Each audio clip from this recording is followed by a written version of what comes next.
Hi there guys, it's the Bushcraft Viking here, and I've got something special to cook today. Chicken of the woods. I didn't know that this mushroom here existed until a couple days ago whenever I was at work. And my boss ended up telling me about it. We've been looking for it where we've been working at, and we haven't found any as far as I'm aware. So I just went out here today. I told him I'd come out here and look for some out on the property I normally come to.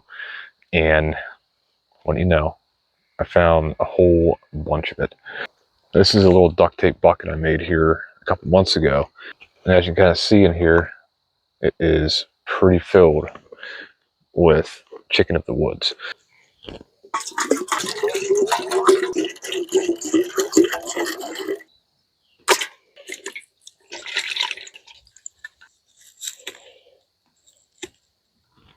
Yeah, so I don't know why, but there's this little bit of yellow coming out of it.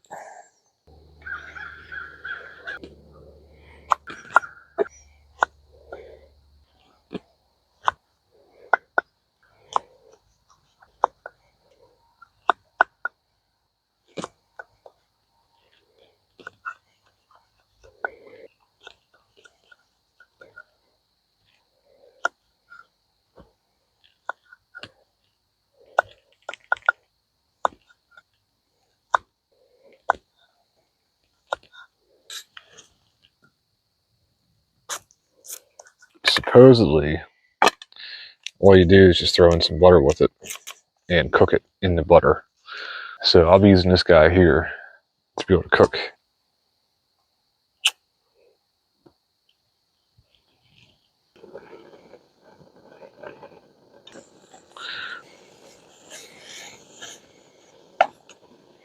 I never thought that I'd be eating a wild edible like this out here. I give this stuff a quick try. Okay, so off camera I did take a couple bites of this just to see, and it does kind of taste like chicken. I'm not planning on eating too much of this just in case if it messes with my digestive system or it makes me sick. I mean, it's not bad.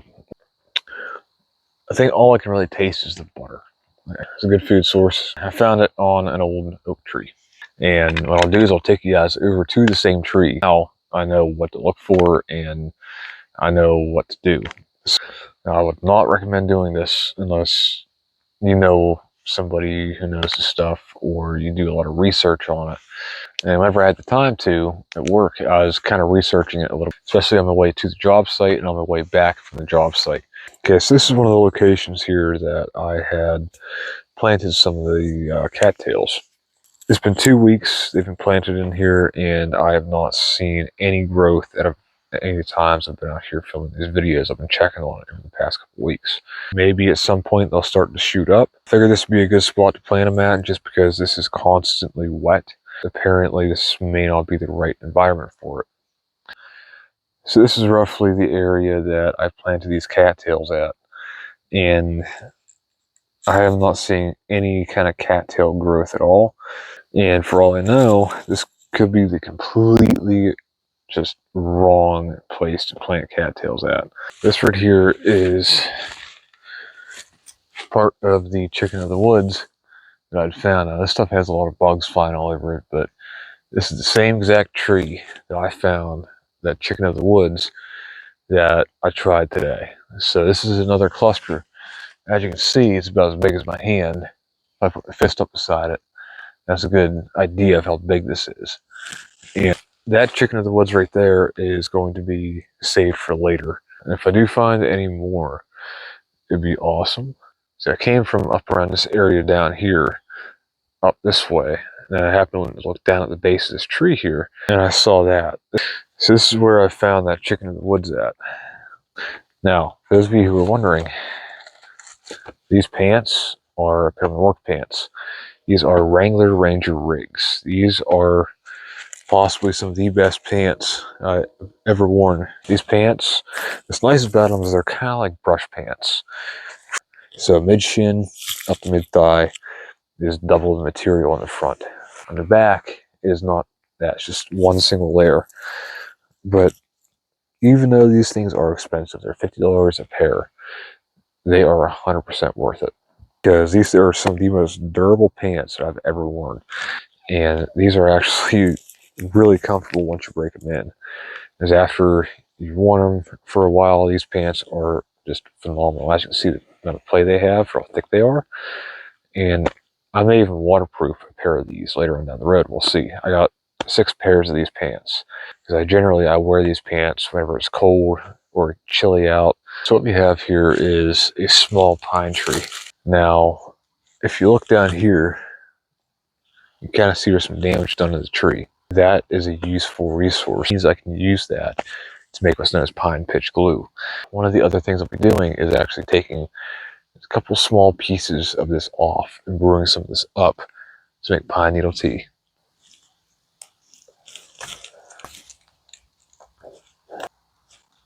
That should be enough to make some pine needle tea. Now, what I believe I have right here is wild sarsaparilla. I'm not 100% sure though. If you do know what this plant here is, please tell me, because I don't have any water. Alright, so what I got here is a natural spring.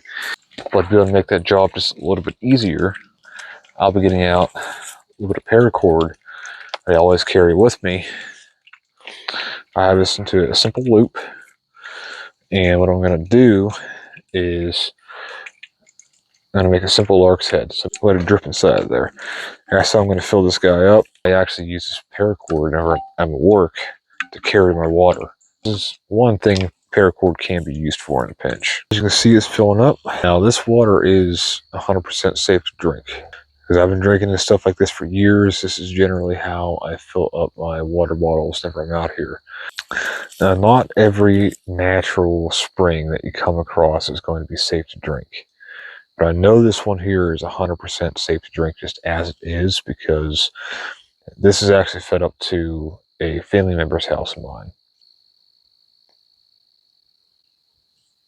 This thing is almost completely full. So this bottle here is pretty much 100% full. So I'll show you guys how to wear this. It's pretty self-explanatory. Whatever taught me like this. Now I can carry my water bottle if I have it in my pocket, so it distributes the weight. It's not going to weigh me down. So this little clearing right here is where I first camped out in the woods about 10 years ago. It's crazy to think it's been that long. So I have my tent sitting up right about here. I had a fire pit right about here in this area. It's those fond memories that I have that I really do miss and I really do cherish.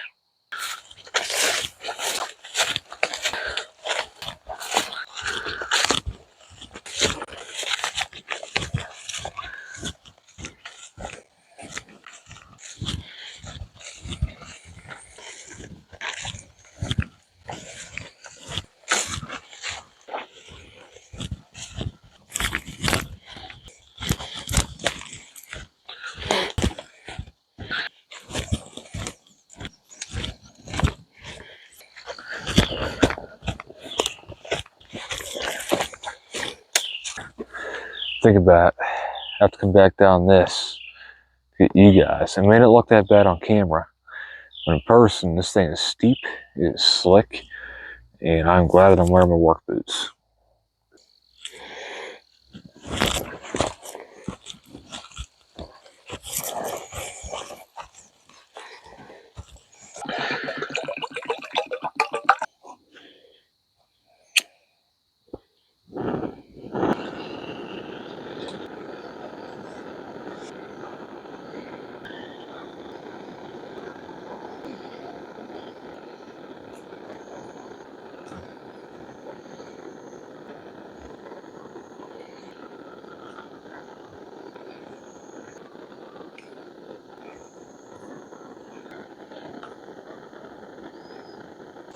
Now, pine needle tea actually has a lot of benefits to it.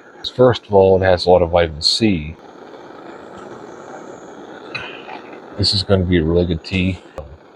Now, I will be taking the rest of the chicken of the woods back home too. Yeah, so what I want to do is I just want to boil this stuff.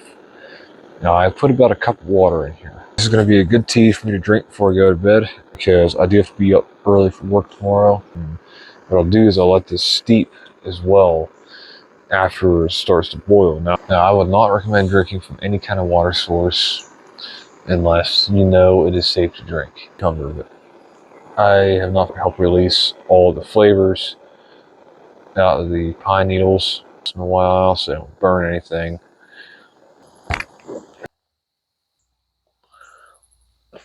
Now it's going to let it steep for 5-10 minutes. This is fake sugar, but this right here will supplement for not having any sugar. And the good thing is I can just take all these things and just throw them down on the ground because these things are biodegradable. I'm just going to say screw it and use some of the pine here to actually stir it. Okay, yeah, a little bit of sweetener or sugar definitely helps the flavor of this.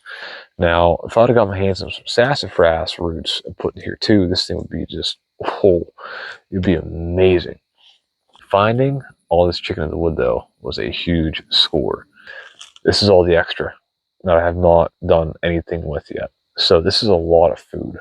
I'd recommend that you don't go out there and just do this on your own. I'd recommend going out there with somebody who actually knows what they're doing, because messing around with any kind of fungus or any kind of mushroom can be lethal.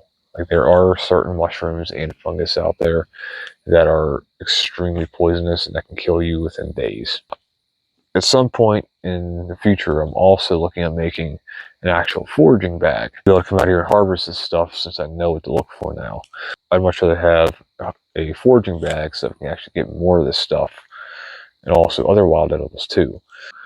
But if you guys are interested, I'll show you guys how to make something like that. Obviously, it will be handmade and I'll treat it by hand as well. So if you guys are interested in how to make a foraging bag, let me know in the comment section down below. I just figured I'd come out here and give this a try so that you guys who've never tried it don't have to come out here and try it. Hey guys, Bushcraft Viking here. Thank you for watching the video. Hope you guys enjoyed it and found it informational and educational.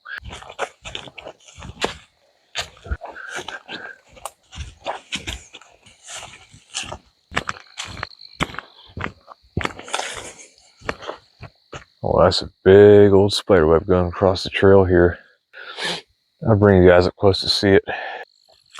So I almost walked right through this nasty web going straight across the trail. See, I would have never seen that during the daytime. But I just figured I'd show you guys that real quick. Check this out. Look how big this earthworm is. He's outstretched. He's about a foot long. Put him right back down where he was. There you go, buddy. Get right back there to your normal life. As soon as I turn this light off, it is pitch black out here. Alright, I'll be going full on survivor mode here. I'm going to be filming this for the rest of the video. Yeah, this trail is relatively treacherous. I'm surprised I haven't seen any deer tonight, to be honest with you, because I figured they've been moving right now. Yeah, I'm just trying to experiment here a little bit with the filming, because I am beat after today. Thanks for watching. See you guys around.